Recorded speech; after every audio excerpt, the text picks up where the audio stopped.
Pemirsa, PT Barito Pasifik merupakan salah satu emiten papan utama yang melantai di Bursa Efek Indonesia sejak 1 Oktober 1993. Dan rekan saya, Rolando Sambuaga akan menyampaikan sejumlah informasi terkait Barito Pasifik. Ando, silakan. Ya, baik Cakri dan pemirsa. Sejak melantai di bursa pada 27 tahun lalu, Barito Pasifik ini menjadi salah satu emiten yang sahamnya selalu menarik investor. Dan berikut kita akan simak sejumlah data terkait emiten dengan kode saham BRPT. Ya, kita saksikan bersama nih pemirsa, Barito Pasifik TBK dengan kode emiten BRPT ini melantai pada Bursa Efek Indonesia pada 1 Oktober 1993 di papan utama dengan sektor Basic Industry and Chemicals, subsektor chemicals, dan kita saksikan ada siapa saja pemegang saham dari BRPT ini.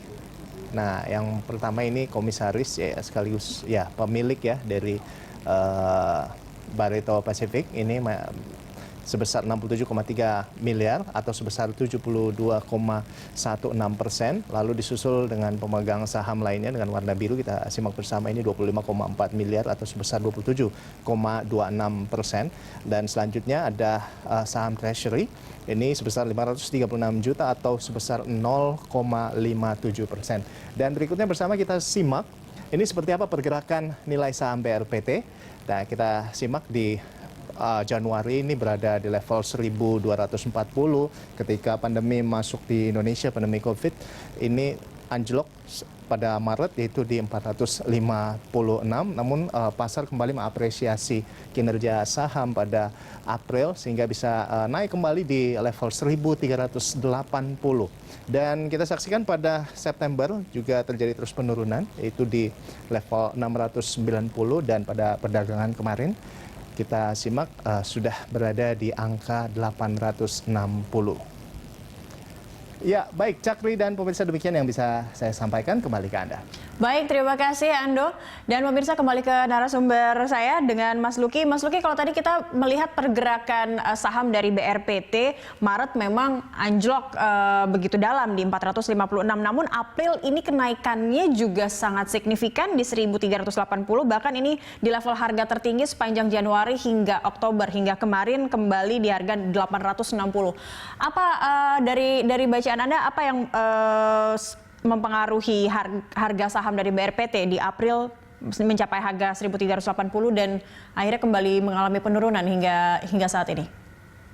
Ya, pertama sentimen komoditi itu menjadi salah satu perhitungan oleh pelaku transaksi, karena kita ketahui pada momen bulan Januari harga minyak dunia sempat menguat untuk menguji level 42 US dollar per barrel, kemudian emas juga akhirnya menguji level tertinggi sepanjang sejarah, highest high di angka 2.000 US dollar per troy ounce. Nah, menguatnya harga komoditi tersebut memberikan pengaruh kepada turunan instrumen komoditi, apakah itu nikel, apakah itu harga timah, kemudian harga bahan tambang lainnya, antara lain adalah bahan tambang cair, yaitu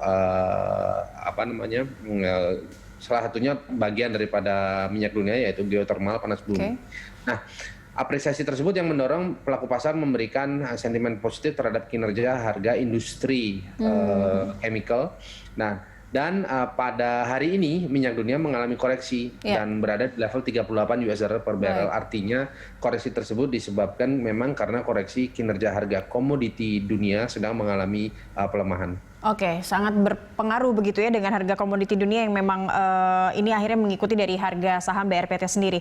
Tapi kalau dilihat dari prospek bisnis BRPT ke depan akan seperti apa, Mas Luki? Jika tadi buyback-nya juga ini direspon pasar juga baik dan seandainya mengikuti rekomendasi dari Mas Luki juga bisa melakukannya secara per termin begitu, akan seperti apa prospek dari perusahaan?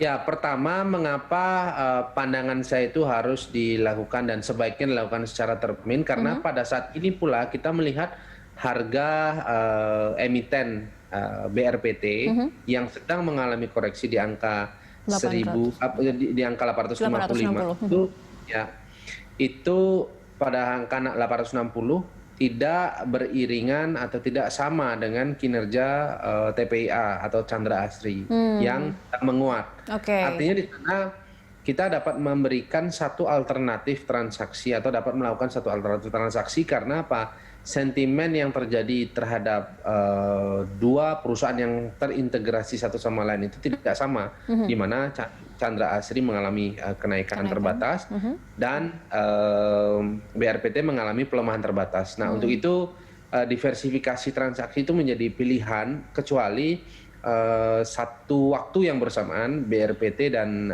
TPA mengalami kenaikan dan dapat dikatakan itu memperoleh apresiasi yang sama. Oke, kalau begitu rekomendasi untuk BRPT sendiri sebaiknya apa yang bisa dilakukan oleh para pelaku pasar untuk saat ini? Pertama, akumulasi beli BRPT di angka 850 hingga 860. Itu yang pertama. Ya. Nah, akumulasi beli sebaiknya dilakukan tidak secara agresif, melainkan 20 hingga 40% dari capital atau dari modal yang dimiliki. Nah, kemudian yang kedua, akumulasi berikutnya 20% ada di bulan November dan awal Desember karena pelaku pasar juga menantikan adakah window dressing di akhir tahun ini. Nah, kemudian yang terakhir itu dapat dilakukan secara utuh pada bulan Januari pertengahan atau awal bulan Januari karena pelaku pasar menantikan adanya Januari effect. Nah, dengan demikian strategi transaksi tersebut dapat menjadi pilihan karena apa?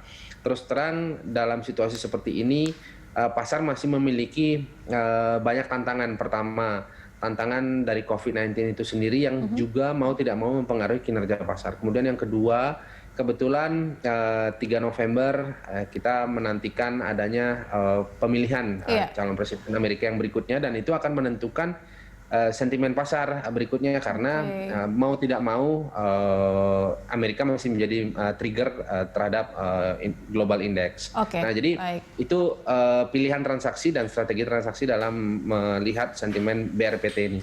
Baik, rekomendasi yang bisa dipilih begitu ya, karena ini bisa dibagi beberapa termin, pendek, menengah, dan juga panjang untuk menyasar saham BRPT. Terima kasih banyak Mas Luki telah bergabung bersama kami di Corporate Action.